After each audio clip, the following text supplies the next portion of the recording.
Welcome once again to another episode of Kipower Media. I'm your host, Douglas Ibole. Today we're going to touch on a very sensitive topic. I'm sure you've watched the video that's been going around. I think it was in Eldoret, where you have the Kenyan employee being physically abused and verbally abused by one of these Chinese employees of this investment that is happening over there. And we saw very graphic videos. It was very unsettling for me. It was very annoying. And what transpired through that, and other employees just watching and doing nothing, and at the same time, the employee not taking any measures to protect himself or defend himself from this attack also says a lot. And also what transpired after that, where we see a video whereby there's a sort of like a handshake, and the Kenyan employee confesses to forgiving, and saying that he has forgiven this gentleman for everything he's done, and he wants just to get back to work, and so that he can be able to feed his family and just continue working there, and he has totally forgiven him and vindicated him of the actions. And this spoke so many words to me, and it said a lot in just very short clips. Just watch this. The Chinese national captured on video assaulting a Kenyan factory worker has been sacked, the company TCM Roofing Mabati Suppliers has confirmed. The Central Organization of Trade Unions, KOTU, had earlier demanded for the immediate deportation of the said assailant. In a letter addressing the Interior Cabinet Secretary Kipchumba Murkomen, KOTU highlighted the increasing incidents of rogue foreign employers harassing Kenyan employees, which it has slammed as a violation of their rights and dignity. Here's NTV's Macharia Mbogwa with the details. In the video that has spread widely on digital platforms, the alleged foreign national is seen hitting the factory employee multiple times. He then picks up an iron sheet and strikes him several times more before trying to confront him further. Despite the obvious provocation, the victim seemingly restrains from engaging in physical fight. The video has sparked outrage online.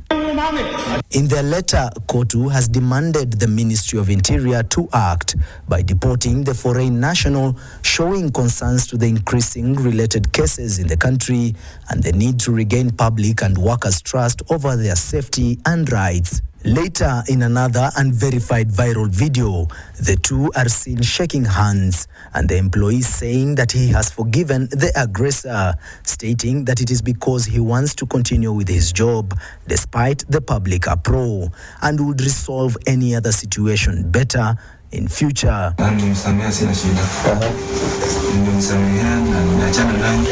Bado nataka nifanye kazi hapa because nilimtoa bisia kukuja kufanya hapa kazi.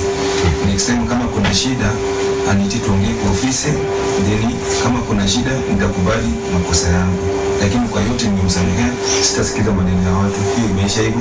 He's my boss and he will remain my boss ever. Despite the alleged reconciliation, in a letter shared, the management of TCM Roofing Mabati Suppliers clarifies that the foreign national involved is just a worker and is not the investor. And as a disciplinary action, the letter claims that the management has terminated the contract of the foreign national and arrangements are underway towards his return to China. Macharia Mbogwa, NTV, Eldoret. As you can see from that clip, I'm sure a majority of you have seen this video and totally disgusted by this. And this is one of the things I've been talking about for a very long time when it comes to work-based violence, especially from these investors who come in here with their foreign workers, and there's disagreements or misunderstandings, and the end results in violence, especially from these foreigners towards local Kenyans who are just there to actually earn a living and make a decent wage. And most of the time there's nothing that goes on or nothing is done. A few cases you have people being deported, but actually there should be laws that protect Kenyans against this work-based violence.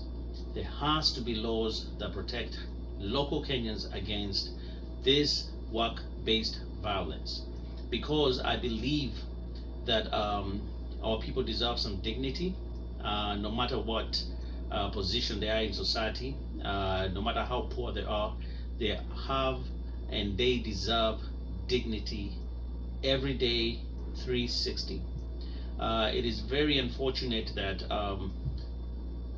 the kind of action that we get from the Kenyan government, or lack of action, says a lot in terms of how they think about the Kenyans, how they think about their citizens, and how they're protecting their citizens.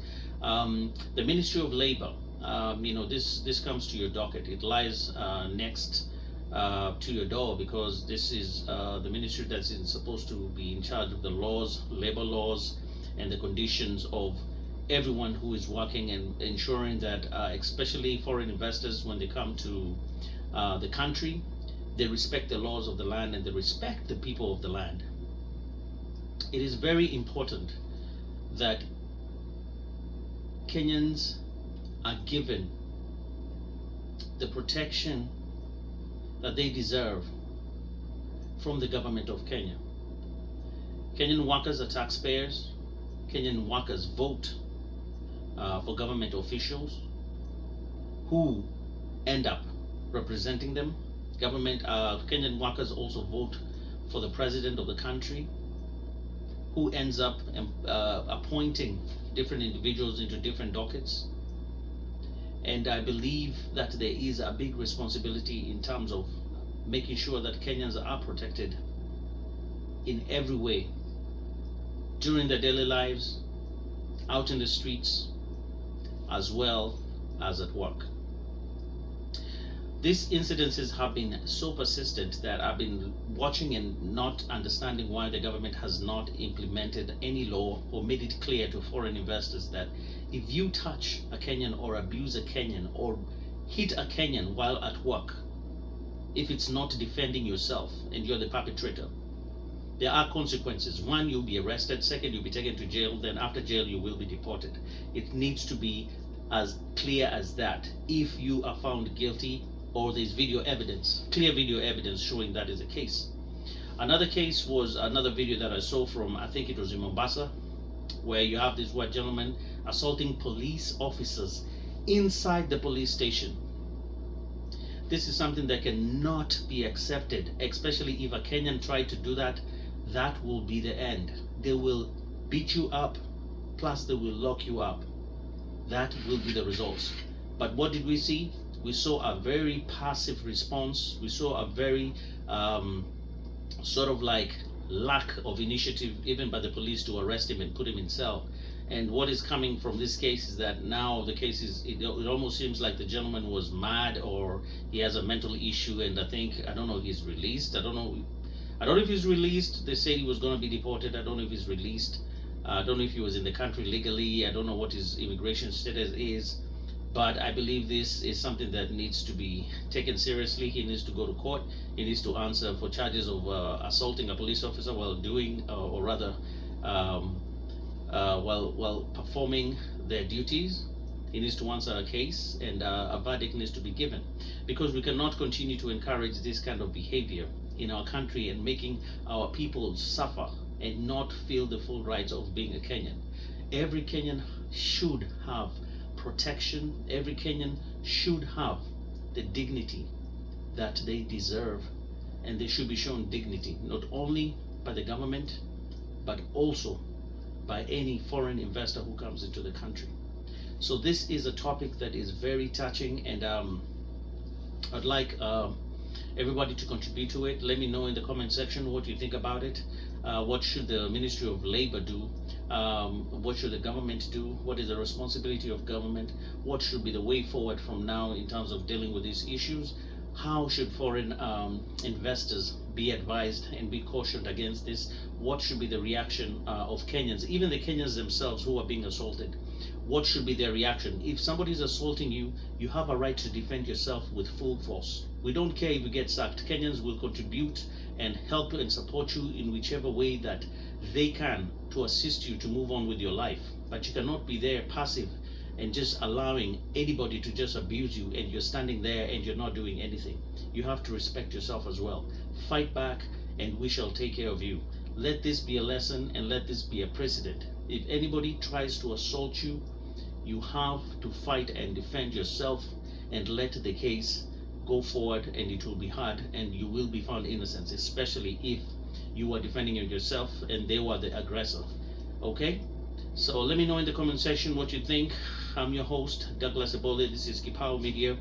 Till next time, see ya.